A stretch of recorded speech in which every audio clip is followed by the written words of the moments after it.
George wanted Temple of Doom to demand a lot more of its audience than Raiders had. It was an experiment on our part to explore the genre and explore the character and to see how far we could push the boundaries and still make it an Indiana Jones film. He wanted the second picture, like Empire Strikes Back, he wanted a darkness in the second Indiana Jones film to kind of push the envelope a little bit further toward the dark side.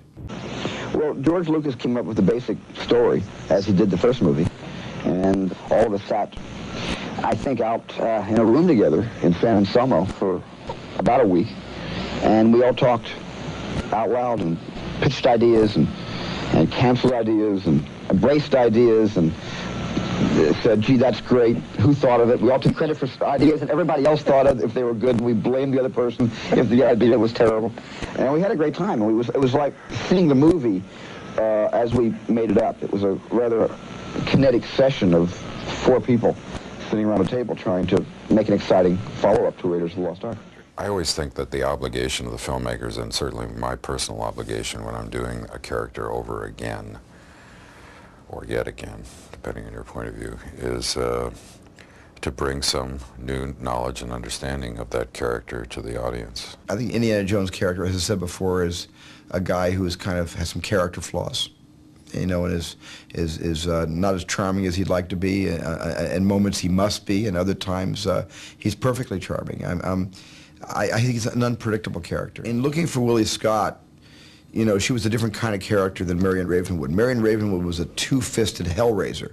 Willie Scott was more of a spoiled brat. She's kind of like a 1930s movie star prima donna. And so I was looking at a lot of movie star prima donna types in my search for Willie Scott.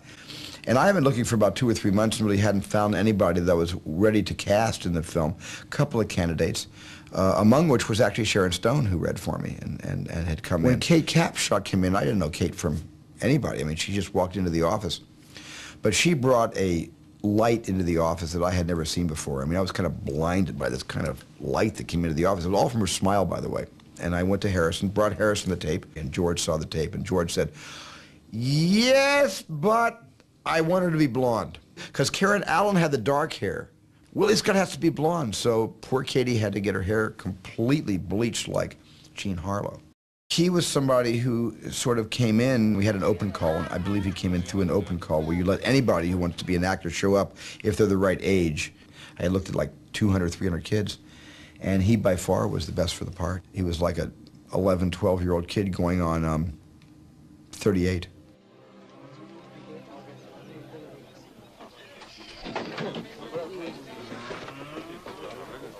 Good luck on your first day. Thank you. Good luck. This is nice for the first ride, I think. We got to Sri Lanka and we got to the location. There were the same camera crew, the same sound crew, the same grips, electricians. It was like a family reunion. Cheers. Cheers. Cheers. Cheers. Get that bottle here, Robert. It was just like 3 years had never transpired between film 1 and film 2, and we were all the same family, and the memories were rekindled in 5 minutes. With one big difference, we were not remaking Raiders of the Lost Ark, we were making a new movie called Indiana Jones and the Temple of Doom. I didn't like shooting on that bridge because that was not a special effect. There was not a matte painting below us. There was a 1,000-foot gorge and a drop to the rocks below. And I have acrophobia. I hate heights, and I never once went across the bridge. I could go about 85 to 90 feet out from either end, but I couldn't go to the middle. And I would have to get in a car and drive 1.75 miles to get to the other side of the canyon, to then get back on the other side of the bridge to get a shot. And that's how scared I was of that bridge.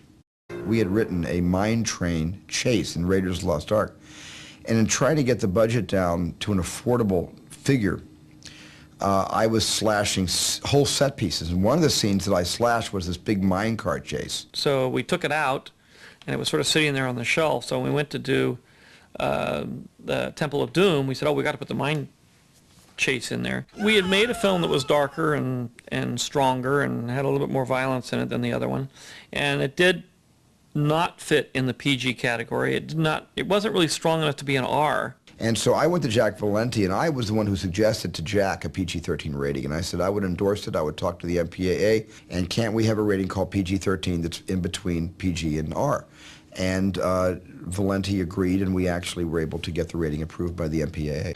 But the violence isn't realistic violence. It's not the kind of violence that you can go out and perform on your friends or neighbors. It's not imitative violence. It's movie fantasy violence. I mean, you can say, yes, these people are human beings, and things happen, and when they get killed, they die, and they don't get back up again. So it certainly isn't a cartoon. There's that valid argument. By the same token, the entire movie is an adventure of the imagination. It's not an adventure of the streets at all. And I really distinguish that kind of violence from the violence, say, in a film like Taxi Driver. That's two different genres and approaches to violence in the cinema. I've always had a lot of daydreams, but, you know, it takes so long to make a movie and takes so long to produce a movie that a lot of these ideas can't hardly find their way, you know, to the screen. My theory is that ideas are for everybody. Everybody has them, and they keep passing them on. If you have an idea and you decide to act on it, that idea comes out of your head and comes into my head. If I love the idea, but I'm doing Hook and I can't do it right now, it says, well, so much for you. It leaves my head, it goes to another filmmaker's head, until finally the idea arrives someplace where it can be nurtured and raised and given birth to.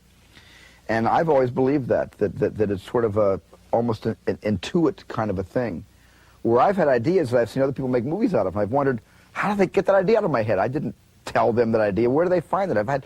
I've seen movies made, ideas that I've had that are so close to the ideas that it's been kind of scary. So I just always believe that there's, you know, that ideas are for everybody, and it takes a certain number of people to get serious about the idea to make something happen. We're just making an ordinary adventure here, ordinary fantasy. Nothing extraordinary happens in this picture at all. These kids are all kind of like friends. They're all sort of outcasts. They need each other because the more popular kids don't want anything to do with them. And they get bored one day and they have the most extraordinary adventure that any adult could possibly imagine. It was a dream come true in that it was fun and it was like got to play a lot, but it was also very hard work, and it was also very serious work, and work that we really needed to concentrate on a lot of the time because it was so physically demanding. Part of the fun was not only making this movie, but working with Steven Spielberg. He's so great. He's really a funny guy. He's very funny. He's always coming up with new ideas. He's like a little kid, you know, who's sitting in a candy store who can do all these ideas, you know, and he can do them. Everybody else calls him Mr. Spielberg. And I go, hey, Steve, and everybody goes, ah! You know? And so once I said, hey, Steve, he said, and as a joke, he said, Jeff, you can only call me Steven. Only Frank Sinatra can call me Steve.